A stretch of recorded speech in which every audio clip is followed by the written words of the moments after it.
noite a todos e obrigado pela oportunidade de estar podendo passar o conhecimento, né, de um pouco do que a gente trabalha. Eu sou infectologista, eu moro no Rio de Janeiro e tenho uma formação toda no Rio de Janeiro. Fiz residência médica no Hospital Federal dos Servidores aqui no Rio de Janeiro, fiz mestrado na Fiocruz e atualmente eu faço doutorado também na Fiocruz.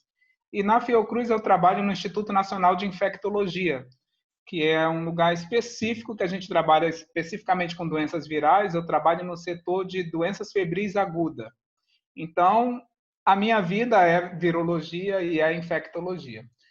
Nós estamos vivendo um momento bem complicado, não só para vocês, né, o público em geral, mas para nós infectologistas, porque nós estamos enfrentando um vírus que nem nós conhecemos exatamente. Praticamente temos uns 4 meses que estamos pesquisando a fundo esse vírus, né? Apesar dele ter sido descoberto no final do ano passado, só mesmo de fevereiro para cá que se começou a ter mais relevância e importância no sentido de querer estudar e conhecer melhor. Porque tudo que se conhecia sobre o coronavírus, essa classe de vírus é uma classe de vírus muito antiga, né? Além de causar algumas infecções simples, normais, virais em crianças ou em adultos, também foi conhecido por causar aquela síndrome da angústia respiratória bem complicada que tinha SARS, né, em inglês, mas era um vírus já conhecido. Em 2019, em novembro, se conheceu novo tipo de vírus, né, de coronavírus. Por isso ele tem esse nome 19, porque foi descoberto agora no ano de 2019, em novembro, na China. E o que é muito interessante é que tudo que a gente conhecia sobre esse vírus e está conhecendo, dependendo do país em que ele vai se apresentando, ele vai apresentando características muito diferentes, né? Aquela coisa que a gente tinha antiga, que a população de risco seriam os idosos, seriam as pessoas com doenças crônicas, está no momento nos surpreendendo muito, porque a gente está vendo muita gente jovem falecendo por aqui. A gente, por exemplo, nos últimos 3 dias no município de São Gonçalo, que é aqui do lado do Rio de Janeiro, 3 médicos morreram. E os 3 médicos não tinham doença nenhuma de base, não tinham doença crônica, e todos eles tinham menos de 50 anos de idade. Então, aquela história de que os idosos são as pessoas mais comprometidas, isso está sendo muito questionável. E a gente está vendo que cada vez mais esse vírus ele está nos surpreendendo com muitas coisas, principalmente em relação a tratamento. A maioria das drogas que a gente achava que seriam bastante eficazes para o tratamento, quando fazemos as pesquisas mais apuradas, a gente vê que esses tratamentos ainda não mostraram uma eficácia. Então, o nosso caminho será a vacina mesmo. Mas para a vacina, a gente precisa pelo menos de 1 ano e meio ou 2 de pesquisa, porque toda vacina precisa de 4 fases de estudo. Então, está sendo muito complicado. Mas, de forma geral, é o que a gente está acontecendo. Falando um pouco sobre esse vírus, o que tem de muito interessante nele é que ele é um vírus muito frágil fora do nosso corpo. Então, isso é uma coisa muito interessante. Então, assim, todo tipo de desinfetante, detergente, água, sabão, tudo isso elimina de forma muito fácil. Então, não precisa ter nem um antisséptico excepcional para eliminar esse vírus. Se você tiver o cuidado, a gente está falando muito em álcool gel, mas água e sabão é muito mais importante que o álcool gel. Só que nem sempre na rua, em todos os lugares que a gente está, você tem a oportunidade de lavar as mãos, né, com água e sabão. Então, o álcool gel ele é bem eficiente nesse sentido, mas água e sabão ainda é a melhor opção. E superfícies que você precisa higienizar e limpar para se proteger contra esse vírus, todos os tipos de desinfetantes normais que você tem em casa são eficientes para combater. Então, assim, a coisa mais importante e bom que tem nisso é que ele é muito fácil de ser eliminado. Ele todo tipo de desinfetante, desengordurante, sabão, matam rapidamente porque ele tem uma camada de gordura que todos os desengordurantes, quando entram em contato, desestabilizam esse vírus e ele morre. Então, isso é uma coisa muito boa e muito tranquila em relação a isso. A forma de transmissão dessa doença, então fica aquela dúvida, usa máscara, não usa máscara. O que a gente tem que ter em mente é que esse vírus ele é transmitido pelas secreções que são liberadas principalmente pelo nariz e pela boca, tá? Então, são os famosos perdigotos, que são essas essas secreções que saem do nariz ou da boca quando você está infectado. Essas secreções, elas são altamente ricas em vírus, né? Então, quando você usa a máscara, se você é uma pessoa que está eliminando esse vírus, porque não necessariamente você está doente, porque muita gente é assintomática e elimina esse vírus. Então, quando você usa uma máscara, você impede que aqueles perdigotos, né, as secreções de nariz e boca, elas sejam levadas para outras pessoas. Por que essa distância de 1 e meio? Porque a gente acredita, esse vírus ele não se dissemina pelo ar. Então, não se preocupem que não vai estar circulando pelo ar. Ele só vai mesmo circular através das secreções de líquido que sai, né, do nariz e da boca. Então, tem um raio, esse raio de 1 metro ou 1 metro e meio é de bastante segurança, que na verdade seria até 50 centímetros, a não ser que seja o espirro, né? Porque o espirro leva uma distância um pouco maior. Mas, de forma geral, é essa secreção que sai da cavidade oral ou do nariz e que leva esse vírus. Então, quando você usa a máscara estando doente, você impede de disseminar e, de qualquer forma, a forma que esse vírus tem de entrar no seu corpo também é através dessas mucosas, ou pelos olhos, nariz ou boca, tá? Mas, de forma geral, nós temos um hábito bem peculiar e normal de colocar as mãos na boca e no nariz. Então, quando você também está usando máscara em ambientes que estejam contaminados, então, se aquela mão não vai ser um veículo para levar o vírus até o nariz ou a boca, pelo fato de você estar usando máscara, isso vai ajudar bastante. Então, assim, todas as vezes que você está em contato na rua usando a máscara, se chegar em casa, lavar as mãos e tirar essa máscara, a transmissão vai ser bem eficiente. Então, assim, as medidas principais que a gente tem que pensar para as reuniões, nesse caso especificamente para as reuniões nas igrejas, é justamente a gente tentar pensar nas medidas que vão diminuir essa transmissão, né? Então, a primeira coisa que se pensa é o uso da máscara, ela ainda vai ser preconizada mesmo depois que sair desse período crítico de quarentena, né? Quarentena, isolamento, mas assim, nesse período, quando forem liberadas as reuniões, as máscaras ainda serão necessárias por esses motivos que eu já falei, tanto para quem está disseminando a doença, como para as pessoas sadias não se contaminarem. E nesse caso, todas as pessoas deveriam usar. Uma coisa que eu até conversei com o Jean era se o padre lá na frente precisaria usar a máscara. Por dois motivos é muito importante que ele use. Primeiro, para o exemplo, né?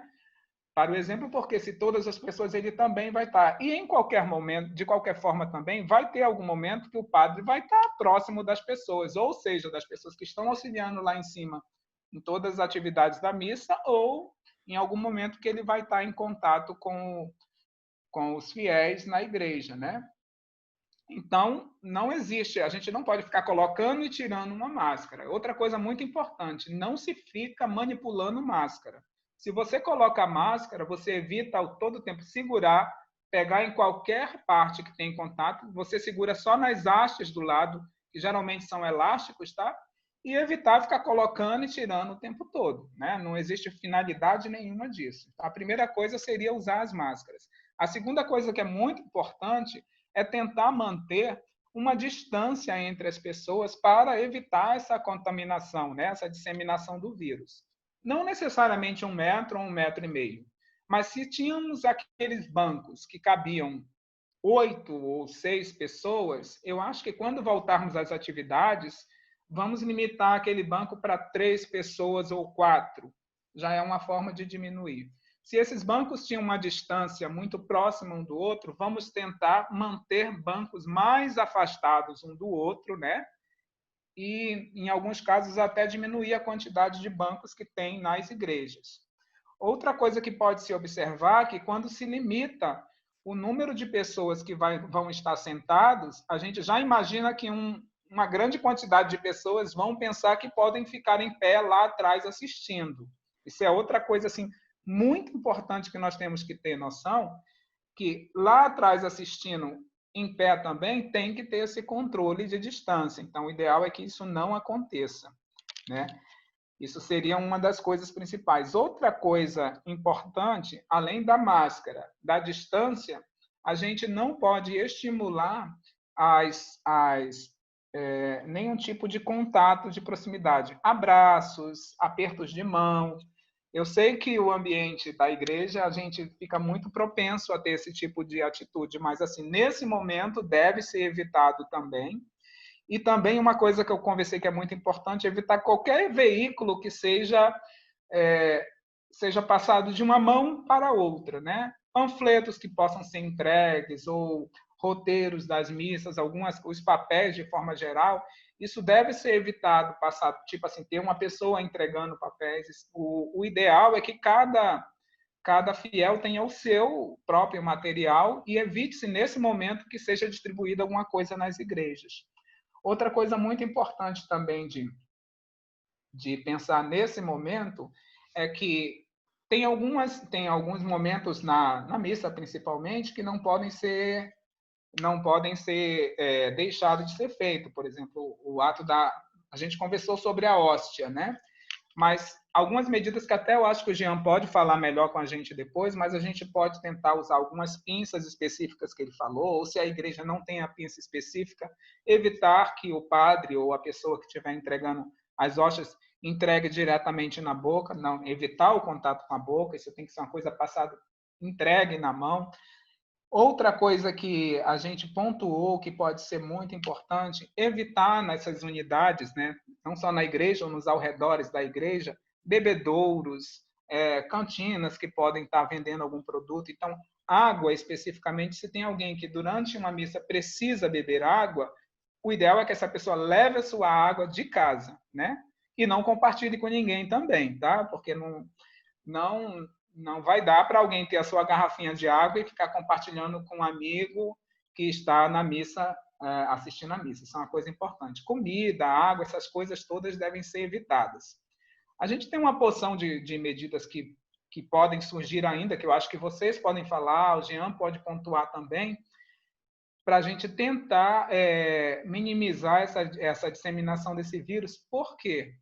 A previsão do Ministério da Saúde era que, mais ou menos no começo de junho, nós já tivéssemos passado desse pico, né, que a gente está esperando. O que é bem claro de ser falado é que a gente está falando de isolamento durante esse pico, ou seja, do momento máximo em que, para que todas as pessoas não se infectem ao mesmo tempo e nós não tenhamos capacidade nos hospitais de internar as pessoas que precisam. Então, quando se falou no pico, não quer dizer que a doença vai acabar depois desse pico. A gente espera que até dezembro ou até começo do ano que vem ainda existam muitos casos de coronavírus, né, de Covid, no Brasil. Mas o que se esperava, aquele pico que seria mais ou menos em maio, acabaria em junho. De qualquer forma, o isolamento aconteceu, ele não foi de forma eficiente e a gente espera que isso ainda se propague até junho, né? Se tudo der certo e se as medidas de isolamento forem ainda contidas, até meio de junho, né? Até mais ou menos 10 ou 15 de junho, a gente espera que esse pico comece a declinar e talvez julho ou agosto nós estaríamos habilitados para voltar à maioria das atividades, tanto na parte do comércio como nas reuniões. Só que tem que ser bem claro que esse retorno ele tem que ser gradual e ainda com todas as medidas, porque assim o vírus não vai deixar de existir, ele continuará em nosso meio, tá? E nós temos que ter os meios específicos para tentar não disseminar de forma desordenada, porque se todos voltarem sem medida de prevenção nenhuma, nós teremos um segundo pico em relação a essa doença. Então, assim, nesse momento, a gente tem que pensar não só nas pessoas, porque a gente acredita que 80% das pessoas que se infectam, elas serão ou assintomáticos ou elas terão formas leves da doença, não terão formas graves. Mas 20% podem ter formas mais graves e desses 20%, dependendo da faixa etária que a gente fala, de 5 a 10% podem ter formas muito graves que podem evoluir para óbito. Quando a gente fala isso, a gente pensa que de cada 10 pessoas, uma ou duas poderiam morrer. Então, isso é uma coisa muito preocupante mesmo, né? Quando a gente só vê números na televisão, é bem diferente de quando a gente pensa, quem tem família grande, não sei exatamente, mas quem tem uma família, não digo necessariamente irmãos, pai e mãe, mas incluindo os primos, imagina se você tem uma família de 40 pessoas, 4 dessas pessoas irão morrer, né? Quando a gente passa a pensar desse jeito, aí a situação torna-se bem mais preocupante. Então, nesse momento, quando a gente volta para as atividades, né, principalmente as atividades religiosas, em que a gente vai ficar restrito a um espaço físico, a gente tem que pensar que todas as medidas que a gente está aprendendo nesse período, elas devem continuar, né? E elas devem continuar não só quando a gente preocupa só com a gente, mas se preocupar pelo coletivo, né? E assim, eu acredito que principalmente quem busca uma igreja, né? Quem busca um apoio religioso são pessoas que estão voltadas principalmente para um bem maior, né? Que vem de Jesus Cristo, de Deus. Então, assim, nesse momento a gente tem que pensar nas formas de prevenir o que está acontecendo com relação ao Brasil especificamente. Nós chegamos num nível assustador no Brasil. Nós chegamos há muito pouco, acho que há uma semana atrás, a ter 1.000 mortes por dia no Brasil.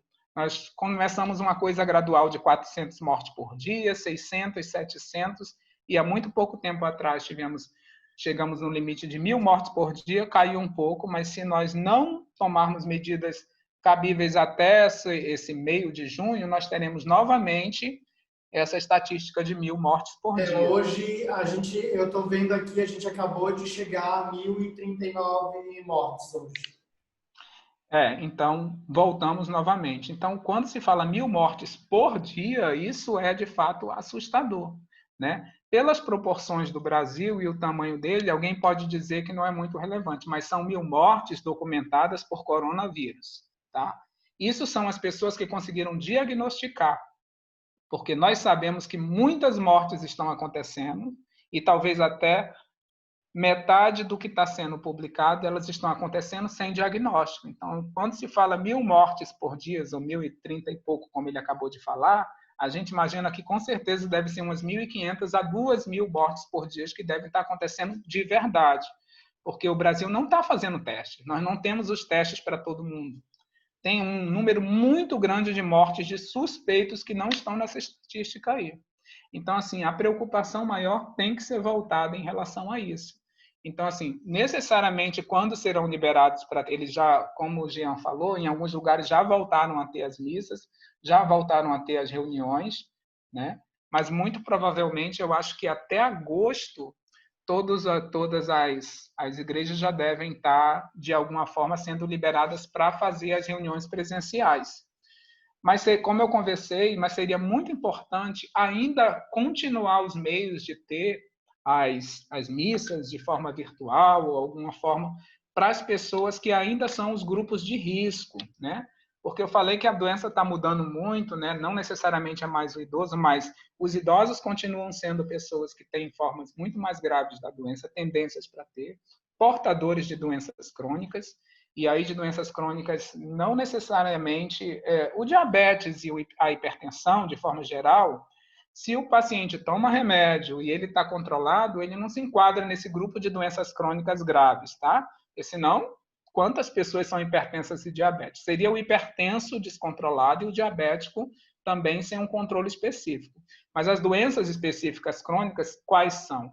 São doenças, principalmente doenças reumatológicas, que são obrigatórios o uso de corticoide continuado, pacientes que fazem quimioterapia para câncer, pacientes com HIV, paciente que tem doenças respiratórias, que são chamadas DPOC, doença pulmonar obstrutiva crônica, são todos esses doentes que têm uma predisposição maior para ter formas mais graves dessa doença. Outra novidade que está aparecendo em relação ao coronavírus, a preocupação todo mundo tinha, a gente pensava que a forma mais grave dela seria só na forma pulmonar. Agora a gente descobriu que ela faz um processo inflamatório de nível bem celular mesmo, endotelial, bem em 3 órgãos principais, não só o pulmão. nos intestinos, tá? Pulmão e no cérebro. Então, assim, as observações é uma pneumonia muito grave que pode acontecer, formas intestinais graves, então uma diarreia grave que não se resolve com medicamentos convencionais é uma novidade que está aparecendo agora, e o mais triste que a gente está vendo são as formas cerebrais, a encefalite, causando até crises convulsivas. Então, a doença está se manifestando já de formas bem mais graves, e a coisa ruim que está acontecendo é que nenhum tratamento está sendo eficiente no momento.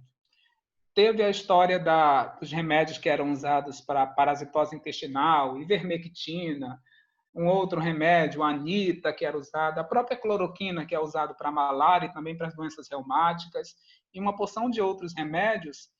Eles, em algum momento, tiveram algumas pesquisas que mostraram que os resultados estavam bons, mas quando foi feita a contraprova, ou seja, quando se testou novamente com um número maior de pacientes, a gente não teve nenhum resultado satisfatório que comprovasse que aquelas drogas tinham verdadeiramente eficácia. O que foi confirmado é que aquelas pessoas que foram tratadas, elas iriam evoluir para a forma mais simples de com remédio ou sem remédio, tá? Porque, como eu falei para vocês, 80% das pessoas vão ter a infecção e não vão ficar graves ou vão necessariamente morrer. Então, assim, a gente está muito esperançoso com novas drogas que possam surgir, mas a comunidade científica, de forma geral, eu especificamente que trabalho na Fiocruz, e lá a gente trabalha diretamente com pesquisa com coronavírus e outros vírus de forma geral, a gente observa que o caminho mesmo é a vacina, né? Então, a gente está correndo atrás da vacina, talvez ela seja feita em tempo recorde, mas tratamento especificamente, remédio, no momento, a gente não tem nada de fato eficaz que possa dizer é o remédio indicado. Então, a melhor conduta nesse momento é a prevenção, né? Porque se nós temos uma comunidade médica e científica trabalhando atrás de um vírus e até hoje a gente não conseguiu nenhum tratamento eficaz que possa combater, e as mortes estão batendo às nossas portas, porque não sei exatamente quais são os lugares que essas pessoas que estão presentes aqui moram, mas uma coisa importante que a gente sabe é que todo mundo já deve conhecer alguém que morreu por Covid, né? Eu falei hoje com uma pessoa que perdeu 3 familiares, 3 tios. É. De 50 e 60 anos, os 3 tios. Isso é bem assustador. No Brasil, eu não sei, mas na Itália, a gente ouviu relatos de pessoas que perderam o avô e a avó ao mesmo tempo, o casal.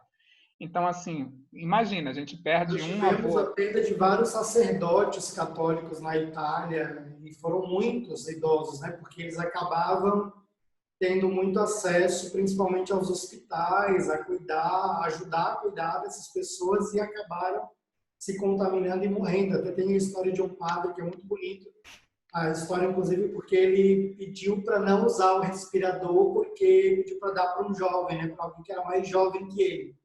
E aí ele veio a falecer. E aí ele disse, não, entre eu e um jovem, deu o respirador para um jovem, eu já vivi o suficiente. Então, todo mundo, como eu falei, deve ter alguma história ou de um familiar próximo, ou de um conhecido, ou de alguém que ouviu falar, de algum vizinho. Então, assim, não adianta fecharmos os olhos, não adianta pensar o que se pensou no começo. Muita gente pensou que seria uma gripe comum, como foi H1N1. Então, assim, não é. Nós não sabemos ainda exatamente muita coisa, não se conhece nada sobre a fisiopatogenia da doença, ou seja, nós não conseguimos nenhum remédio específico no momento, porque a gente não conseguiu exatamente entender como esse vírus ele está atuando e qual seria a melhor medida de tratamento. Então, assim, nesse momento, enquanto toda a comunidade científica do mundo está tentando uma solução para tratar um vírus que não se conhece, a melhor opção que nós, pessoas normais, temos para fazer é tentar a prevenção. E a prevenção, ela tem que partir de mim, né? De mim que eu digo, no momento em que eu penso quais são as medidas, o que eu posso fazer para ajudar em relação a isso.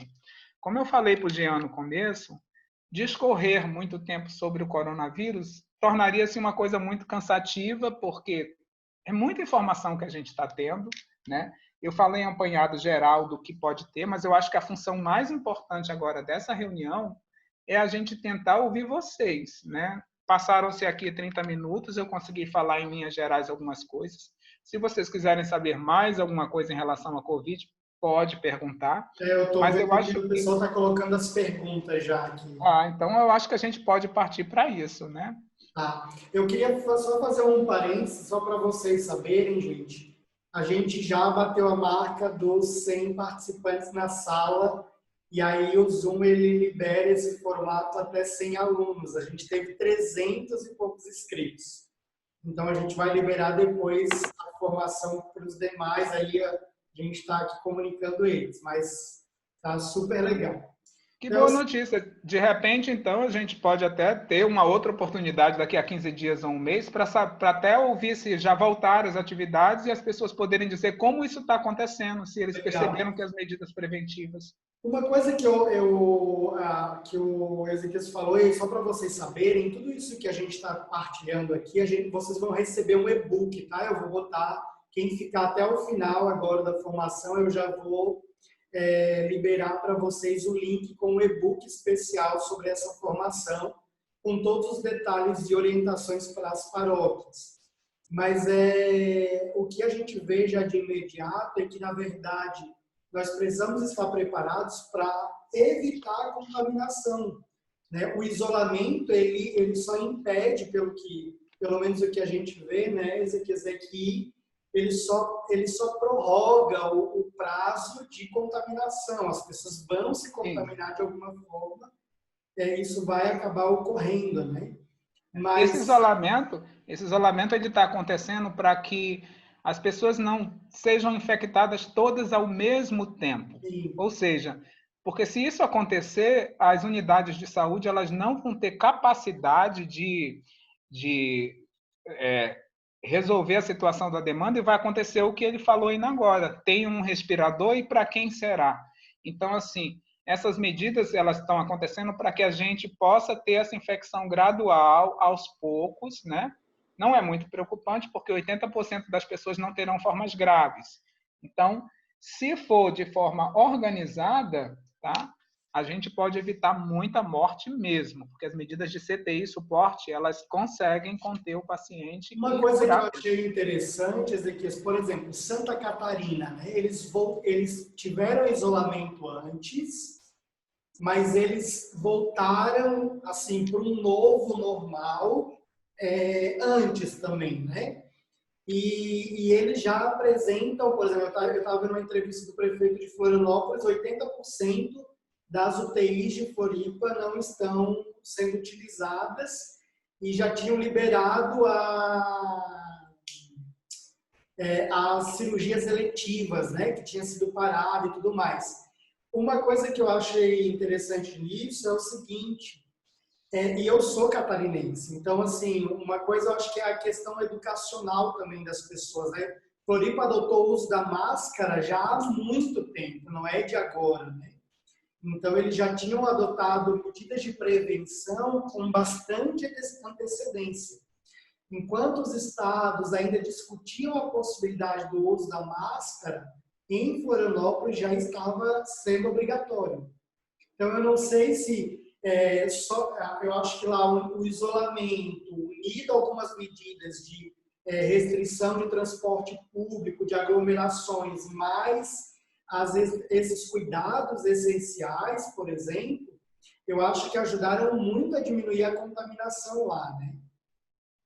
Não há dúvida nenhuma que isso aconteceu. Todos os lugares que tiveram antecipação nessas medidas de isolamento, a resposta foi muito favorável e com certeza eles podem voltar muito em breve a uma vida normal, entre aspas, ainda com essas restrições. Agora, uma coisa muito interessante que aconteceu com esse isolamento é que as outras doenças, tá?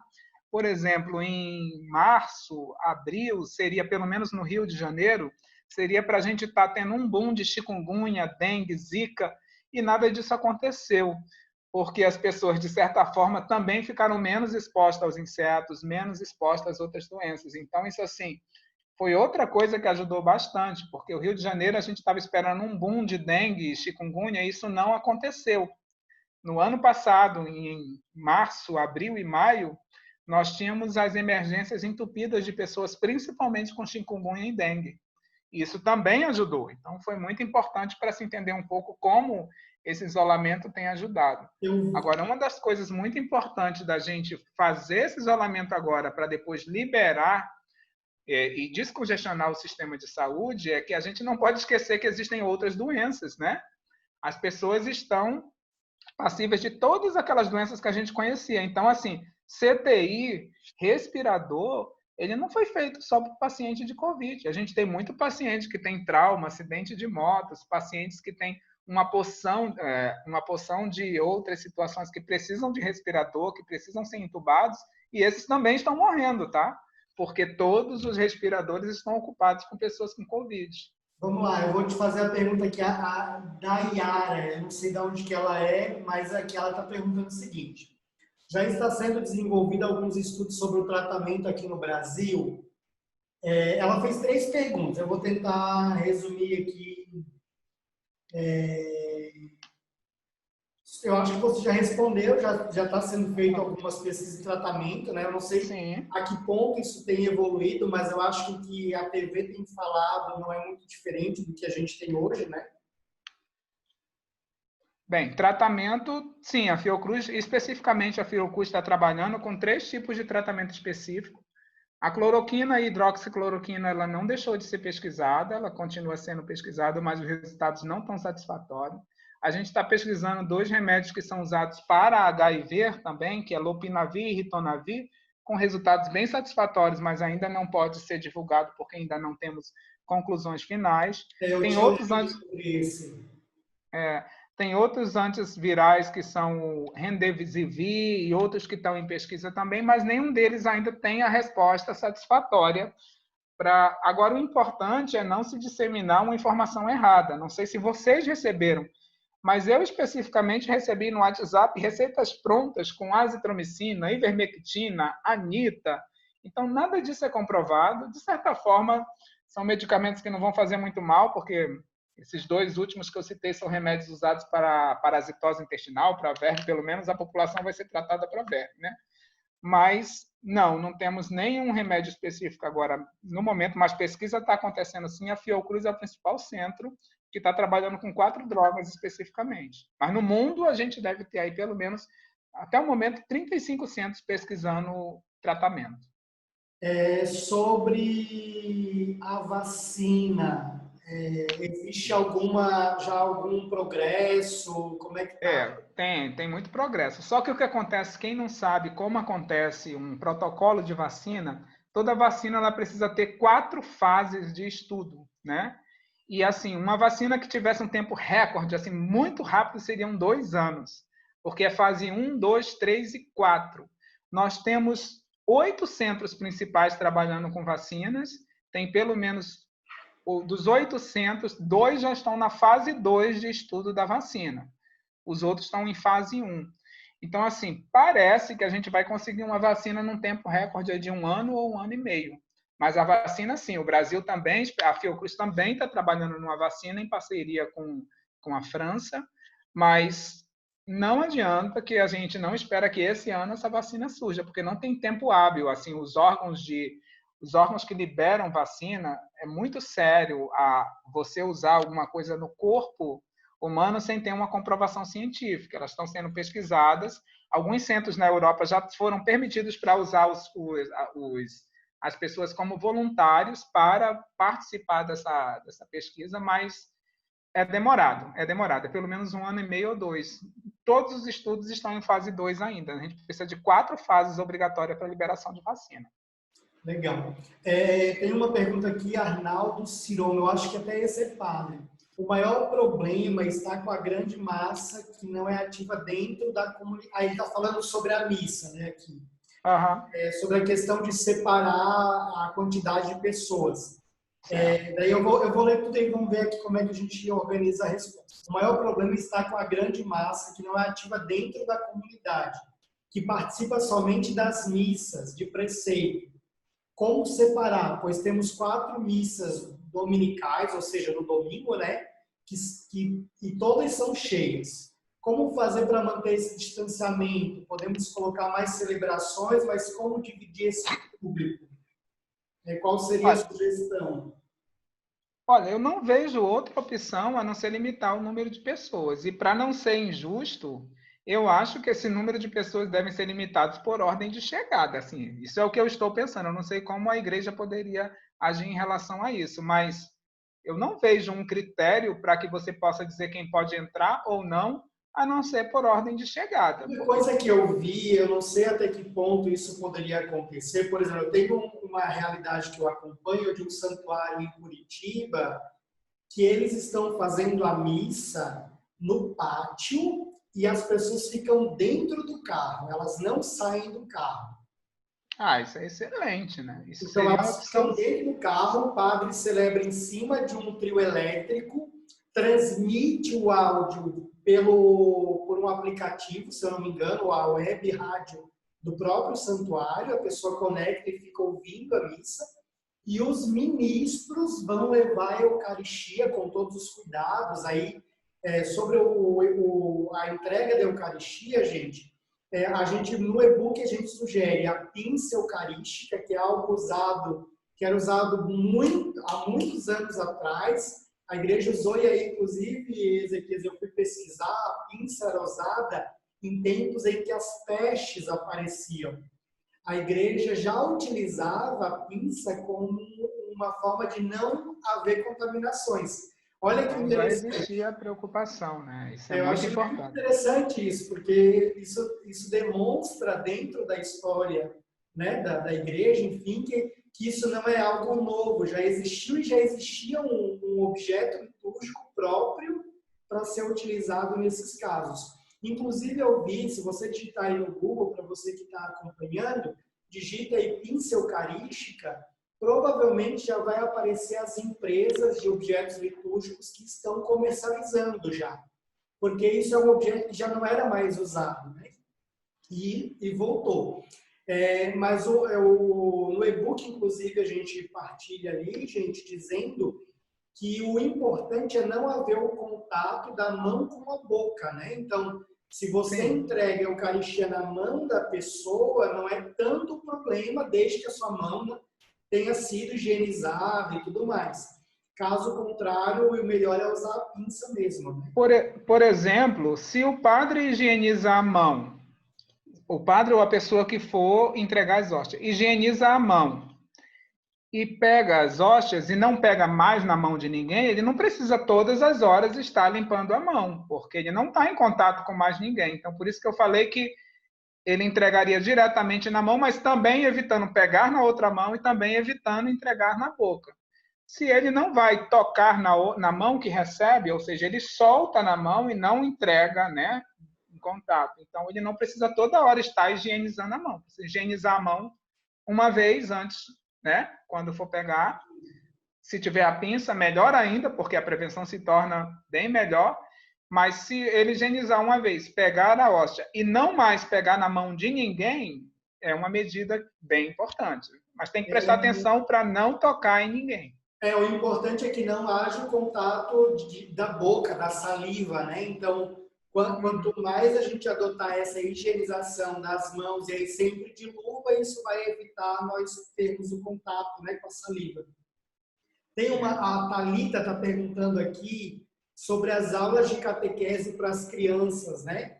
Se elas devem ser retomadas ou se isso deve acontecer no mesmo cronograma das aulas da escola, né? Das escolas regulares. Uma boa pergunta. Eu especificamente acho que é muito difícil controlar crianças, né? Controlar no sentido assim de manter criança com máscara, dizer para uma criança que ela não deve pegar no amiguinho, que ela não deve abraçar, né? A menos que alguém amarre uma criança, isso não existe. Então vai ser muito complicado nesse sentido, assim, a gente, se forem liberadas as aulas com as crianças, né, catequese especificamente, a gente sabe que vai ser muito difícil controlar isso. Eles vão abraçar, eles vão beijar, eles vão tirar as máscaras, eles vão.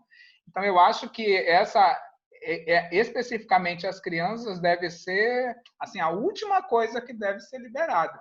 E especificamente pode ser com o período das voltas escolares, que a gente não tem previsão ainda de quando aconteça, mas eu acho que vai ser em setembro. É porque o controle da criança é mais restrito, né? É mais difícil de ter esse acompanhamento. Verdade. Por exemplo, quando eu vi essa pergunta, eu não tinha essa percepção, né? Quando a gente não tem filho e não lida com criança, né? Ainda disso. Tem uma pergunta muito interessante aqui, ó.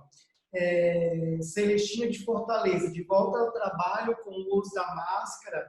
Toda vez que se precisar tomar água ou se alimentar, é necessário trocar a máscara? Ou eu posso continuar usando a mesma máscara?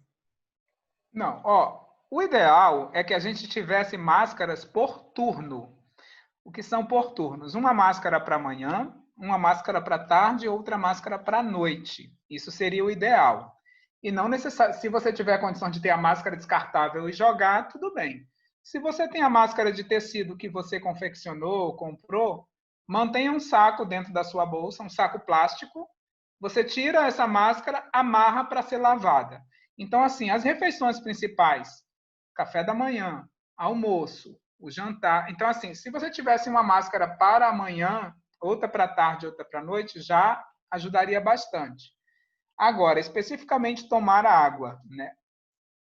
Não tem como a gente trocar toda vez que for tomar água, especificamente porque a gente deve estimular que as pessoas bebam água pelo menos aí de 2 em 2 ou de 3 em 3 horas.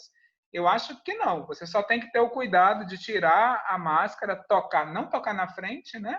Toca naquela lateral, afasta e com a outra mão você bebe e devolve novamente. Até tem uma pessoa perguntando aqui, olha que interessante, você falou isso e eu vou linkar com outra pergunta.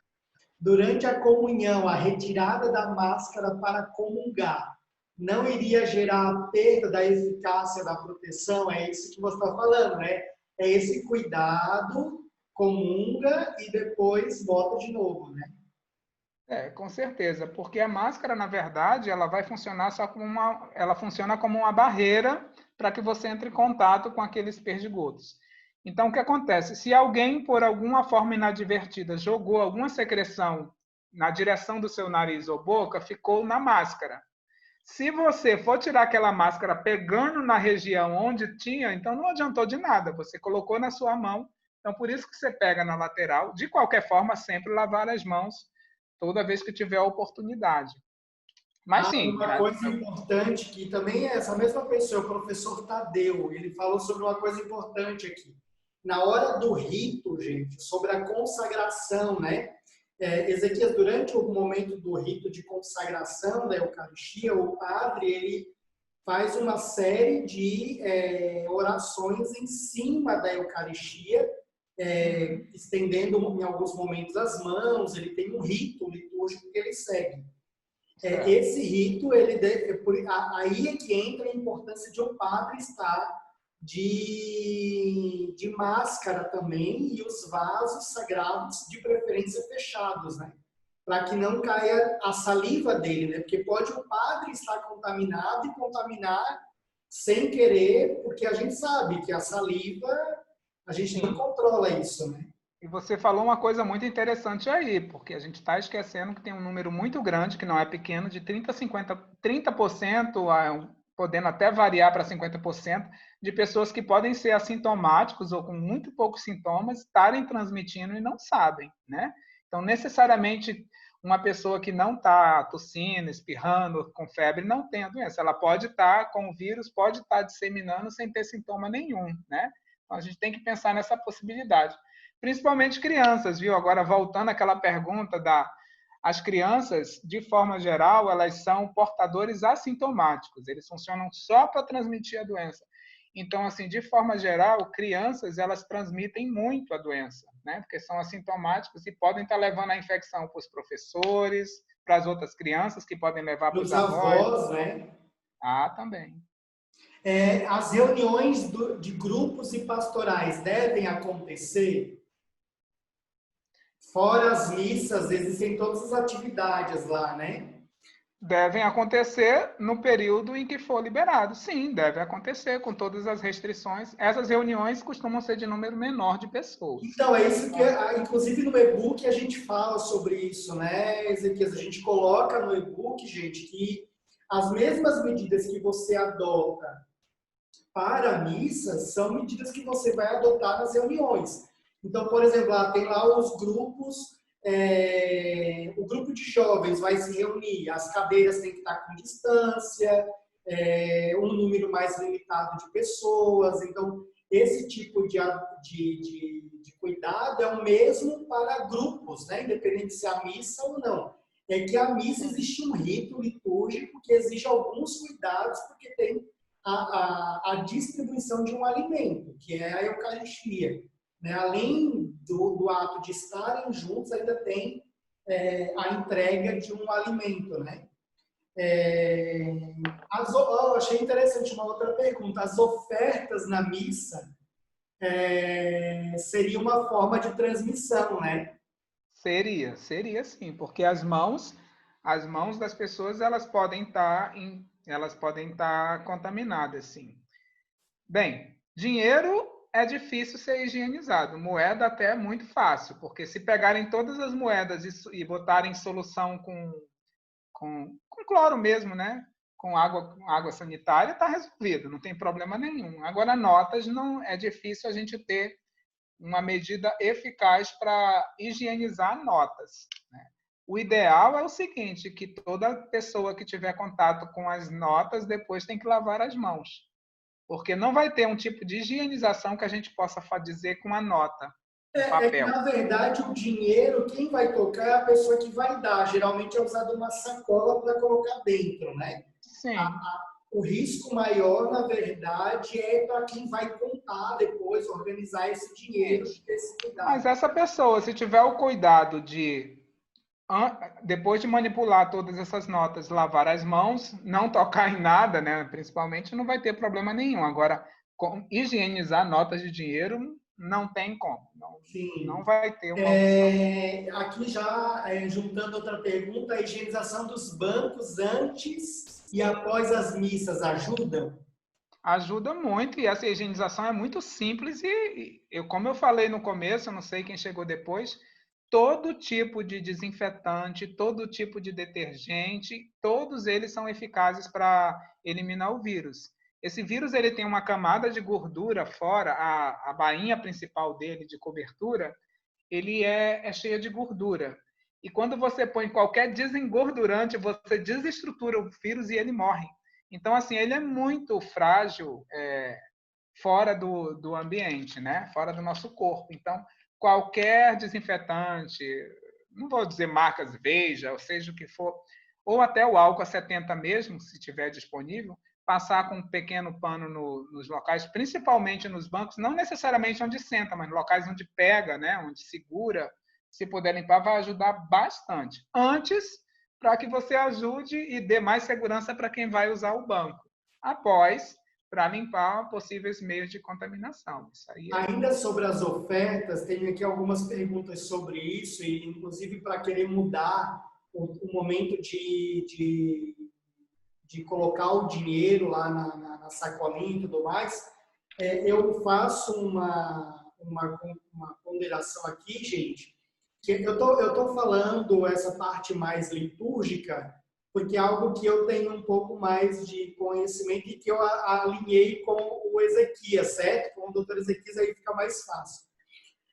O que a gente poderia adotar, uma coisa que eu acho que é importante, é que a sacola, o saquinho da oferta, ele não passe de mão em mão.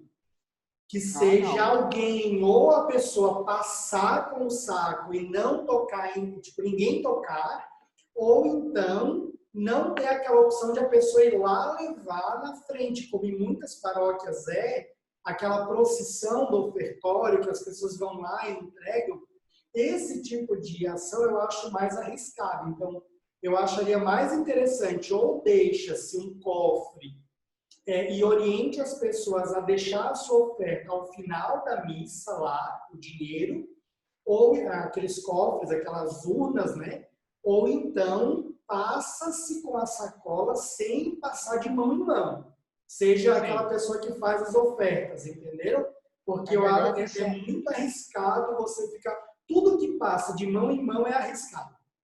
Com certeza. A melhor né? opção seria ou depositar lá ou uma pessoa só passar e pegar tudo sem ser manipulado de mão em mão. É a melhor opção mesmo. Deixa eu ver aqui.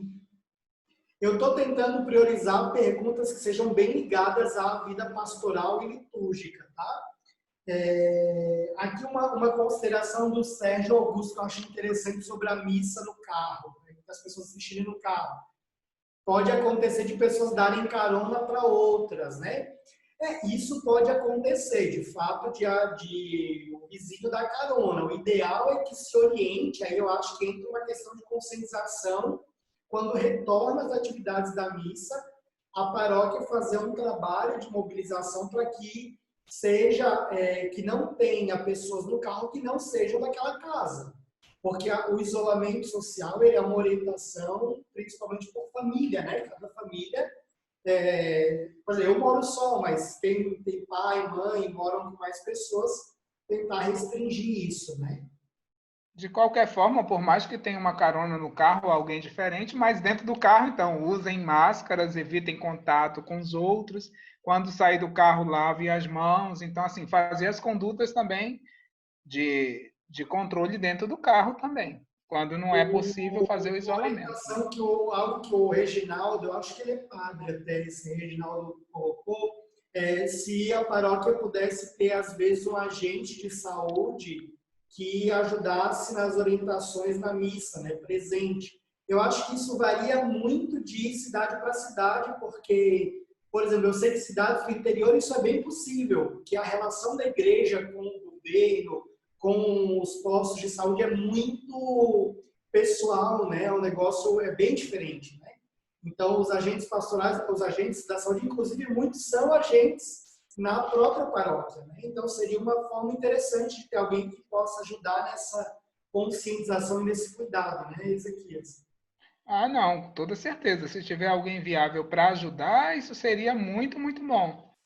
Mas, de qualquer forma, tem que sempre tentar. Os locais onde não tem esse tipo de agente, esse tipo de canal que a gente está tendo pode funcionar para buscar ajuda, Sim. né? A gente está tendo esse momento, essa live, mas podem surgir, de repente, pode ficar disponível um, um meio para que questionamentos ou dúvidas podem ser feitos para a gente tentar responder, né? Isso pode ajudar também. Não só eu especificamente, ou qualquer outro profissional, por exemplo, que Jean Ricardo possa conhecer alguém e cria-se um meio de respostas, assim que tiver, mandar uma resposta para alguém. Isso é interessante.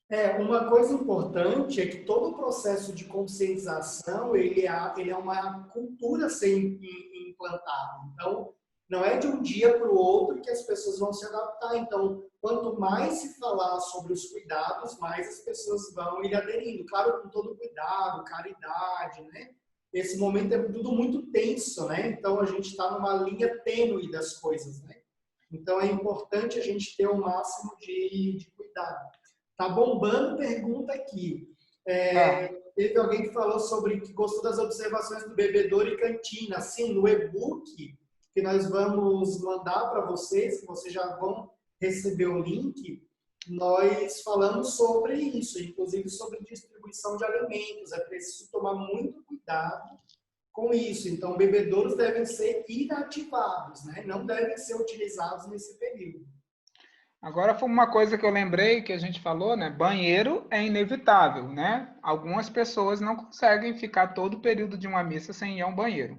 Então, assim, algumas coisas tem que ter bastante cuidado. Por exemplo, maçanetas de porta, né? As maçanetas de porta, torneiras, né? As torneiras, as maçanetas individuais ou qualquer tudo que tem em contato com as mãos, a gente tem que ter muito cuidado. Então, por exemplo, você foi ao banheiro, lavou a mão na pia, higienizou, mas pegou na maçaneta da porta.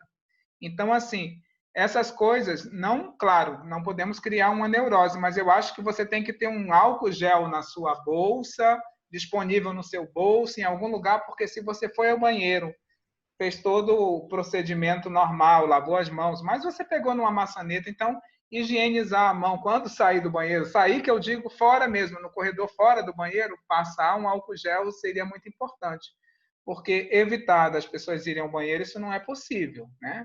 E algumas pessoas até precisam ir até 3 vezes ou 4 durante uma missa, dependendo de cada fisiopatogenia de cada um, né?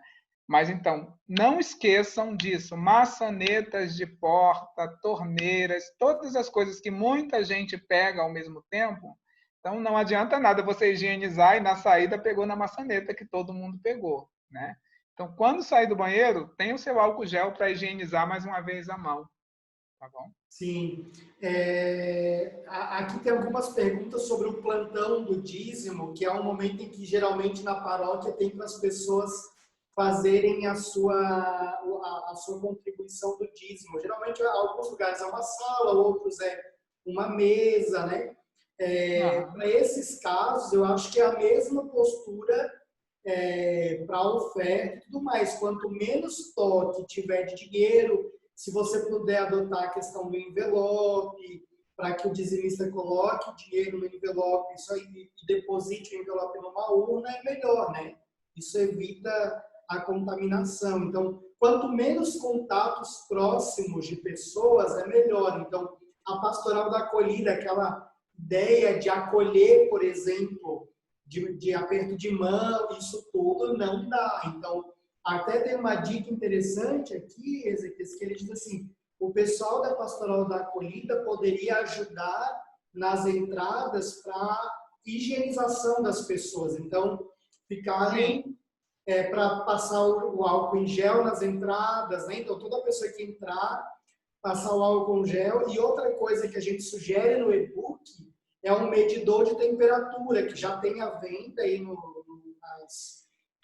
nas lojas e tal, que a pessoa pode medir a temperatura, né? E se ela tiver com febre, ela não pode entrar na igreja. Ela vai para casa e fica em isolamento.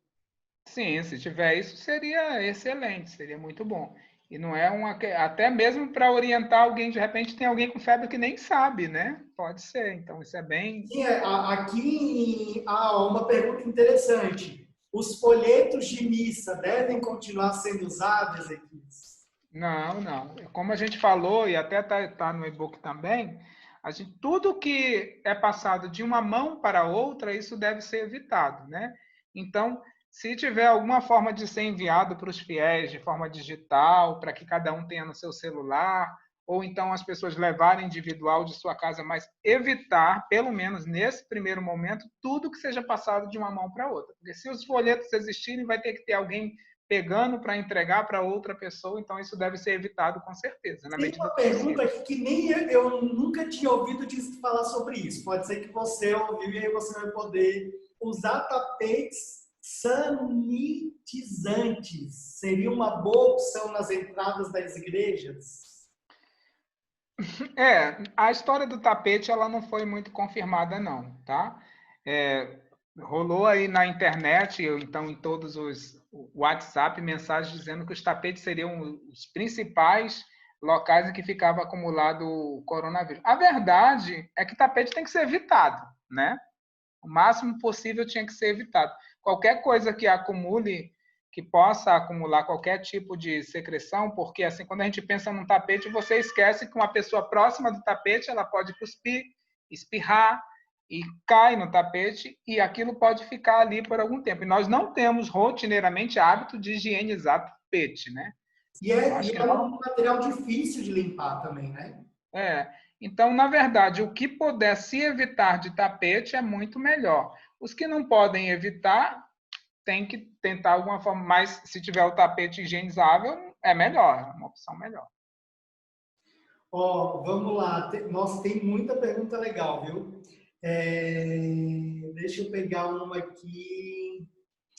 Uma que eu achei interessante sobre o uso das luvas. Não dá uma falsa sensação de que a gente está protegido e, na verdade, pode contaminar mais?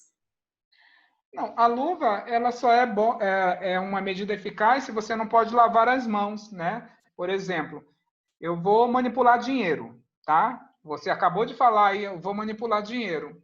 E assim, eu posso colocar luvas, manipulo aquele dinheiro todo. Eu estou num ambiente que não vai dar para eu lavar a mão, tipo assim, eu tenho. Então, terminei de contar aquele dinheiro, tiro as luvas, descarto e jogo, né? Seria assim para uma coisa específica. Não existe a finalidade de usar luva para passar o dia inteiro de luva. Isso não cabe, porque você vai ficar pegando em outros lugares. Eu acho que a luva é para coisas específicas mesmo. Chegou um momento que eu vou ajudar um idoso a fazer uma higienização do idoso, né? Não precisa ser um enfermeiro, mas as pessoas têm idoso em casa. Vou ajudar a escovar os dentes, ponho as luvas, vou ajudar, depois tiro as luvas e jogo. Acho que a luva tem que ter só um objetivo específico que você vai usar para aquilo. Ninguém vai usar a luva para sair de casa, por exemplo. Isso não. Sim. Tem aqui uma pergunta que está ligada à questão. Algumas igrejas utilizam as vestes de leitores, jaleco de ministro, que é uma veste que é utilizada durante a celebração. E isso deve ser individual, né, Ezequias? A pessoa não pode, tipo, porque às vezes a paróquia tem isso lá no armário da sacristia. Individual e tem que ser limpo, né? Porque isso acontece com médicos, enfermeiros, profissionais de saúde. Então tem gente que acha que usa o jaleco, tirou, guarda ali, e amanhã quando voltar usa de novo, né? Isso aí é uma coisa. Primeiro, assim, não é compartilhado. O jaleco é individual. E segundo, o jaleco não dá para você usar e botar no armário e usar amanhã de novo. O jaleco ele tem que ser limpo, ele tem que ser lavado. Então eu acho que ele tem que ser lavado diariamente. Água e Não, sabão, né? com água e sabão, normal. Todo procedimento normal de água e sabão que a gente lava, normal, é eficiente para eliminar o vírus. Mas nada de usar Microfone, jaleco, guardar no armário para amanhã, não. microfones e objetos litúrgicos precisam ser higienizados também, né? Precisam, né? Claro que tem que ler as instruções técnicas, que tipo de material vai usar para não estragar, mas todo tipo de superfície que puder, pelo menos passar o álcool gel, friccionar um pouco, isso seria muito importante. Mas, claro, tem que ler as instruções, senão vai estar danificando o equipamento. Mas sim, se puder. Sobre a questão do... Tem aqui algumas perguntas ligadas ao atendimento da secretaria paroquial, né? Esses atendimentos de escritório devem se manter um procedimento normal de comércio, né? Como é que é distanciamento, uso de máscara, de preferência. Restrição de entrada de pessoas, né? Vocês poderiam restringir o número, só entra um depois que o outro saiu, esse tipo de orientação normal. Alguns lugares eles estão adotando aquelas placas de acrílico, né, para evitar esse contato direto, né? Sim. Deixa eu ver o que mais aqui. Tem muita pergunta. Estou tentando pegar os que são meio que juntos. Os folhetos da missa a gente já falou, a secretaria. Aqui, ó, teve alguém que disse que a pastoral da acolhida poderia receber orientações de um agente de saúde. Isso é legal. O padre poderia chamar um agente de saúde para se reunir com a equipe litúrgica, ou até mesmo por uma videoconferência, pode ser como essa, para tratar de detalhes. Porque aqui, claro, a gente está tentando trazer, a gente já está 1h10 aqui, ó. Mas é legal que o agente possa vir para ajudar nesses detalhes mais específicos com vocês, né? Então é interessante, quem sabe aí uma formação sobre isso, né? Sim, sim. É uma opção muito boa. Deixa eu ver se tem mais aqui.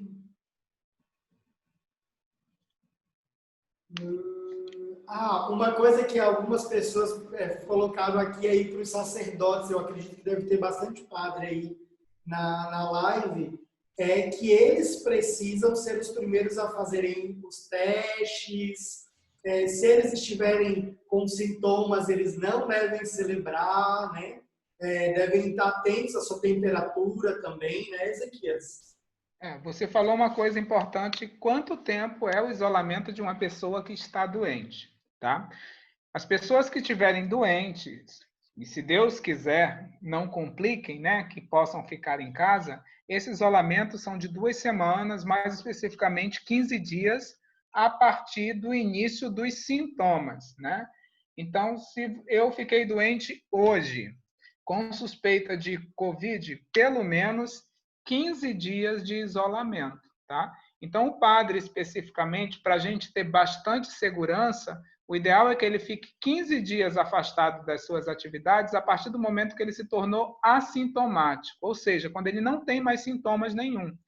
Eu estou doente, passei uma semana doente, hoje eu estou bem, não tenho mais sintoma nenhum.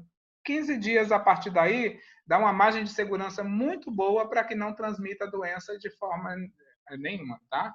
Então, assim, esses 15 dias é suficiente. Legal. Gente, no e-book vocês vão receber ele aí por e-mail. Eu vou mandar o link aqui também. No e-book a gente trata de alguns detalhes, como batismo, casamentos, visita a doentes. Ah, Ezequias, isso é uma coisa que eu acho que seria legal você falar um pouquinho, porque assim, na igreja, poucas pessoas até sabem disso, mas existe um trabalho muito forte da pastoral dos enfermos, da Legião de Maria, apostolado da oração de visita a doentes, pessoas que estão acamadas, né? Bem, especificamente o doente, se ele está acamado, independente da doença que ele tem, ele já passou a ser uma pessoa de risco para pegar a infecção. Então, o ideal é que ele não receba visitas, tá? E aí, especificamente, visita, a gente fala de todo mundo, não só da igreja, até dos familiares há restrição. Mas uma coisa que foi falada é o seguinte: existem outras formas de você conversar com essa pessoa. Existem telefones, WhatsApp, e-mails. Se de repente é um idoso, pode colocar uma ligação no Viva Voz, entra em contato com a pessoa que é o cuidador dele. Quem? Você é o cuidador? Qual é o seu telefone? Eu vou ligar e eu vou falar no Viva Voz, você pode me ajudar? Então, assim, você vai estar mostrando solidariedade, você vai estar entrando em contato, mas a visita presencial, se você não for fundamental para o tratamento daquele doente, isso deve ser evitado, tá? Mas como foi até uma colocação do Jean mesmo, mas existem essas outras formas de você dizer, eu estou aqui, estou presente. Todo enfermo tem um cuidador que está próximo, então você pode entrar em contato com esse cuidador e ter uma forma de se comunicar. Se for alguém que ainda gosta de um bilhete, você entrega um bilhetinho higienizado, higieniza a mão, não leva o... Mas eu até falei uma coisa errada, a gente deve evitar levar coisas também para dentro do ambiente do enfermo. Eu falei no bilhete, mas não, o bilhete não dá, porque saiu da sua mão, vai para outra mão. Evitar flores, evitar mandar cesta de frutas, alimento, porque essas coisas podem ser veículo de contaminação, sim. Eu acho que a melhor forma é o telefone. Que eu trago, assim, existe uma certa angústia até, eu acho, de muitos padres, de muitas pessoas que trabalham com o idoso, porque é o seguinte, essas pessoas que são visitadas, muitas delas, essas visitas são as únicas que recebem. São pessoas que às vezes, tipo assim, são cuidadas pela filha, que é a única que cuida do pai e da mãe, ou às vezes moram só mesmo, não recebem visita de ninguém.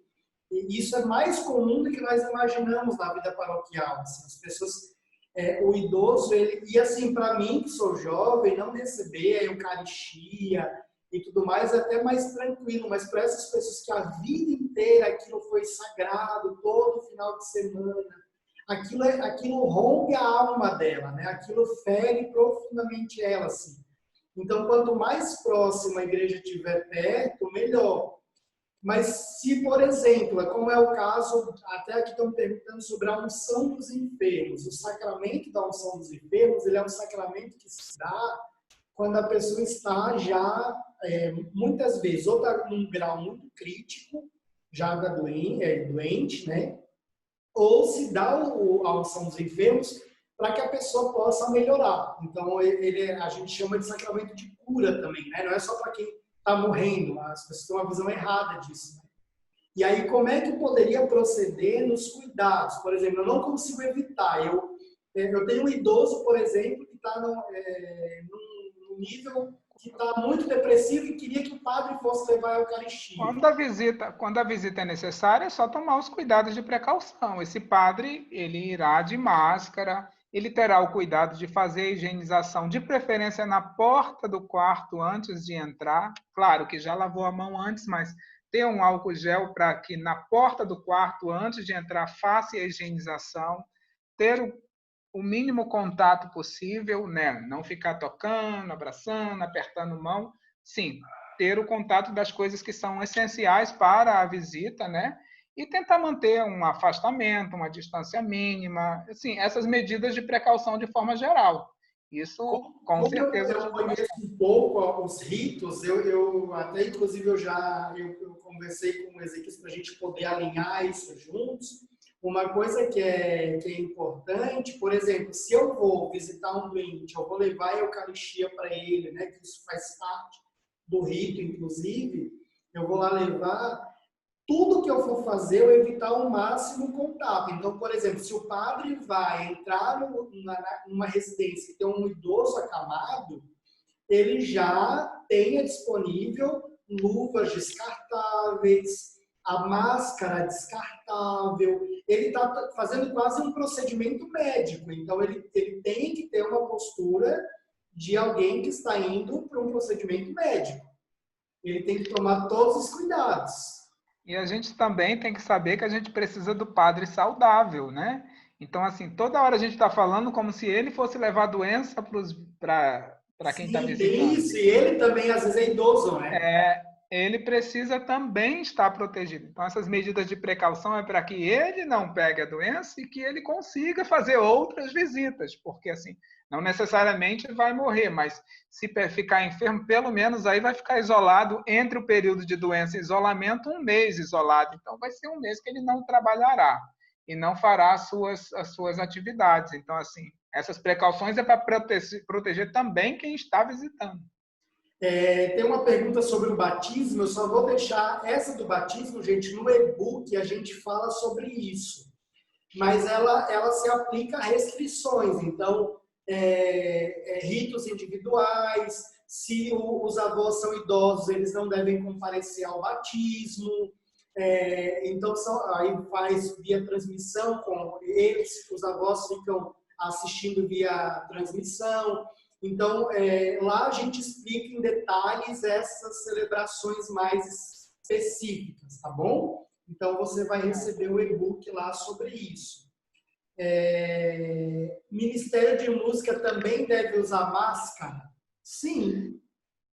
A qualidade do som da voz não vai ficar muito boa, né? Mas sim, porque a gente tem que partir do exemplo, né? A gente tem que, quando você restringe e fala, todas as pessoas que entram têm que estar de máscara. Então, assim, não há uma coerência em você ver, por mais que o cantor seja um solista, esteja sozinho, a uma distância maior que 10 metros de todas as pessoas, o ideal é que ele também esteja de máscara, porque isso aí é a questão do exemplo, entendeu? Porque senão algum fiel pode dizer o seguinte: se eu me afastar dos outros e ficar ali a 5 metros, eu posso tirar a máscara. Você abre margem para esse tipo de raciocínio, que não é errado. Eu não acho que é errado, porque quando alguém fala, o padre ali na frente ele está sozinho, por isso ele está sem máscara. Alguém pode pensar, então eu vou ali para aquele cantinho, vou ficar a 5 metros de distância e eu vou ficar sem máscara também. Tem coerência nesse raciocínio. Então, o ideal é que todo mundo esteja de máscara. Alguém aqui fez o padre Pedro Paulo. Eu até acho que esse padre Pedro Paulo é de Santa Catarina, eu acho que eu conheço. Depois, padre, diz ali se é você mesmo que é meu amigo. Ele fala sobre a questão da unção dos enfermos. Não pode ser usado luva, porque ela tem uma questão da unção com óleo. E aí, Então, nesse caso, basta higienizar as mãos antes, higienizar né? bem as mãos e É. tudo mais. Sempre, na verdade, a questão não é nem a higienização das mãos, é esse cuidado no fazer a higienização, né? Higienizar antes e após, porque o padre ele vai ter que antes para proteger quem está visitando e após para que ele se proteja também, né? Aqui, gente, a gente está fazendo essa formação, o Ali colocou uma questão importante. Cada arquidiocese, cada diocese tem as suas particularidades. Então, o bispo, ele pode tomar medidas em relação às questões sacramentais. Inclusive, no e-book, a gente fala sobre isso. Tanto deve ser observado as orientações das competências governamentais, quanto as da igreja. Inclusive, a gente já deu uma formação sobre isso, Ezequias, há um tempo atrás aqui, que foi o seguinte, na década de 90, Padre Marcelo Rossi quando começou com as missas, e aí o padre Jonas Abib da Canção Nova também começaram com as transmissões de missa por TV, houve muita crítica a esse tipo de uso, né? E agora, com a pandemia, nós vimos o setor que cuida das normativas litúrgicas, que é o setor, ai, como é que se chama o nome, meu Deus? Para o culto divino, alguma coisa assim para o culto divino, fazer uma normativa, ou seja, escrever um documento legal da igreja, aonde a missa transmitida, o fiel que assiste a missa transmitida, tem o mesmo valor que teria se ele fosse numa missa presencial por conta da pandemia. Então, a igreja adotou procedimentos também, olhando para o momento atual. Então, é muito interessante. A Igreja Católica foi uma das primeiras que, quando começou a quarentena, disse: não, fechem todas as paróquias. Em alguns lugares nem tinha sido proibido isso, mas a igreja já tomou a iniciativa antes de dizer: não, vamos fechar porque a gente tem muito idoso. Quem sabe a missa transmitida ela passa a ser uma rotina, porque existem inúmeras pessoas que são impedidas de participarem, não só por Covid, mas por uma porção de outros motivos. Tem pacientes que usam imunossupressores ou por causa de quimioterapia, tratamento por câncer, uma porção de outras coisas, e elas terem a oportunidade de ter ainda esse veículo de missa transmitida. Então, se isso se tornar um hábito ou uma rotina, independente de épocas do Covid, pode ser muito interessante, na minha concepção. Aqui estão perguntando sobre a questão de quem canta no ministério, né? Uma opção, se a pessoa não conseguir cantar com máscara, que de fato eu acho que é meio complicado, é a distância, né? Sim. Se for inevitável, sim, a distância, porque com certeza a qualidade da voz vai ser bem dificultada com máscara, né? Sim. Manter a distância. Pelo menos ter o hábito de ir até lá de máscara, canta e na hora de sair já coloca novamente. O professor Tadeu me corrigiu aqui sobre o setor da igreja que cuida disso, é Congregação para o Culto Divino e Disciplina dos Sacramentos. Então, é um órgão que normatiza todas essas realidades, né? Sobre a tua opinião em relação às máscaras industriais e caseiras. Qualquer máscara funciona. Como eu falei nesse momento, essa máscara, o vírus ele não se dissemina pelo ar. Então é só uma proteção, é uma barreira. Então, assim, não interessa se a máscara é de TNT, né, que é aquele tecido quase um papel, se é de TNT, se ela é descartável, se ela é de tecido, ela funciona eficazmente só para o que der para segurar uma partícula de uma gotinha de água, funciona. Só as de papel que não, porque quando o papel é molhado, ele rasga, né? Sim. Mas assim, a função de segurar uma gota, qualquer tecido, funciona. Gente, para fechar, tem uma última que aí acabou. Aí a gente vai ter que encerrar. Confissões. Qual seria a orientação para as confissões?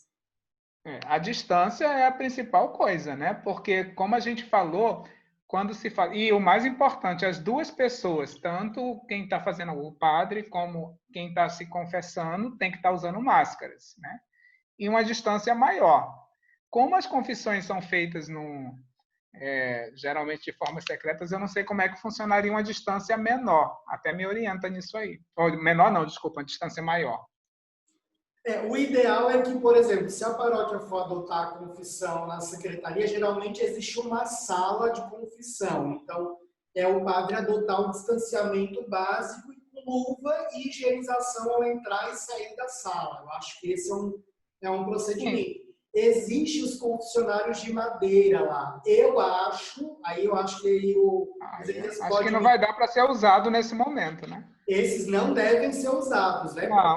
Não. Por mais que há uma barreira entre o padre e a pessoa que está confessando, o próximo que vier pode ser contaminado. Sim. Então, esse tipo de confessionário deve se evitar nesse momento.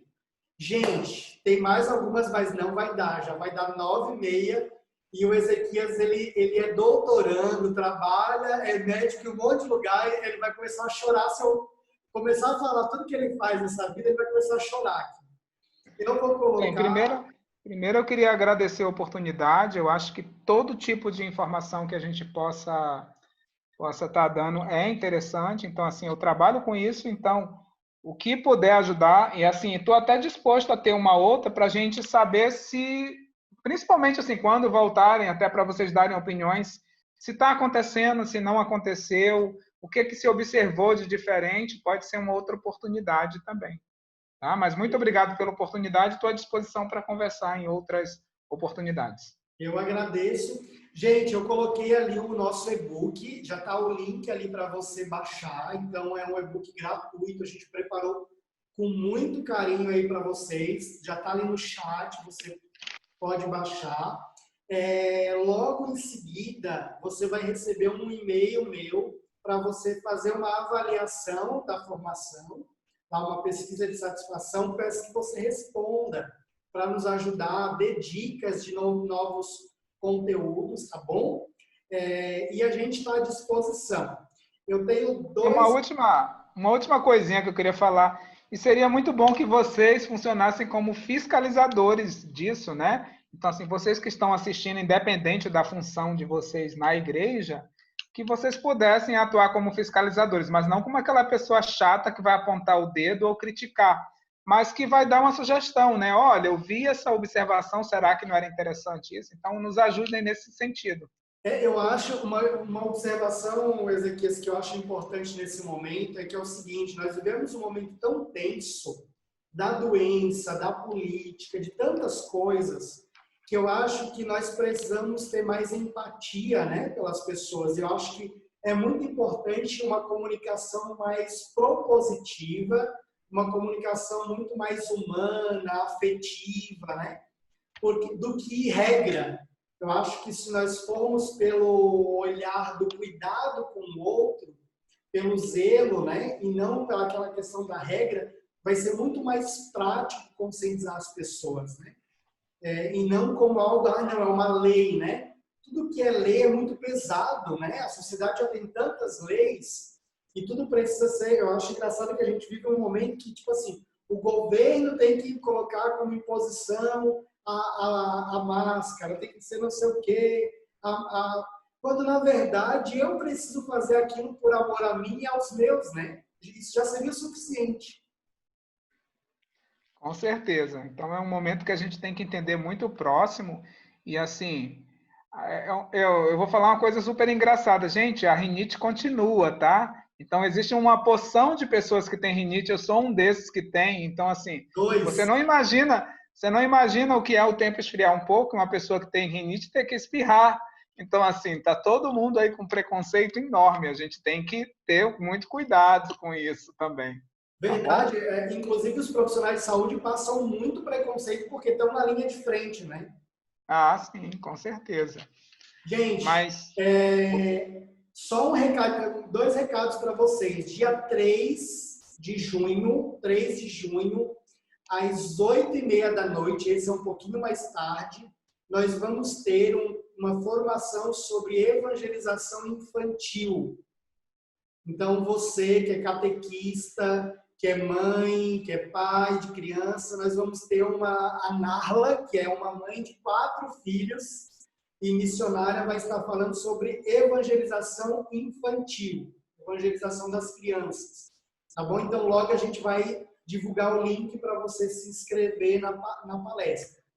E também do dia 15 ao dia 20 de junho, nós vamos ter a Semana da Evangelização, cujo tema central será a evangelização pelos meios digitais. Então, a gente vai ter várias palestras.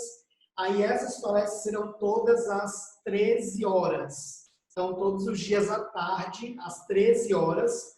Vai ter uma que é às 15, que é a primeira. Mas aí eu mando a programação, vocês vão receber lá os nossos e-mails com a divulgação. Tá bom? Então, só para vocês já irem organizando aí, dia 3 de junho, às 8h30 da noite, um webinar sobre evangelização infantil. E o outro que é sobre, e aí do dia 15 ao dia 20, a Semana da Evangelização, com o tema central, a evangelização pelos meios digitais. Mais uma vez, Ezequias, muito obrigado pelo carinho, pela dedicação. Nós estamos aí, ó, desde a semana passada preparando o e-book, a palestra para vocês, então ele se dedicou muito, eu agradeço muito de todo o coração pelo trabalho. Eu até nem te falei, mas quando começou toda essa história do vírus, eu lembrei já de cara de você, porque eu sabia que você trabalhava na Fiocruz, eu disse, ele deve estar na loucura, trabalhando muito. É. Então tá, muito obrigado. Se surgir outra oportunidade sobre o mesmo tema ou qualquer outro tema que tenha alguma relevância para o trabalho da igreja, eu estou à disposição, tá bom? Só é avisar com antecedência. Um abraço. Gente, um grande abraço, Deus abençoe a todos, viu? Tchau. Tchau.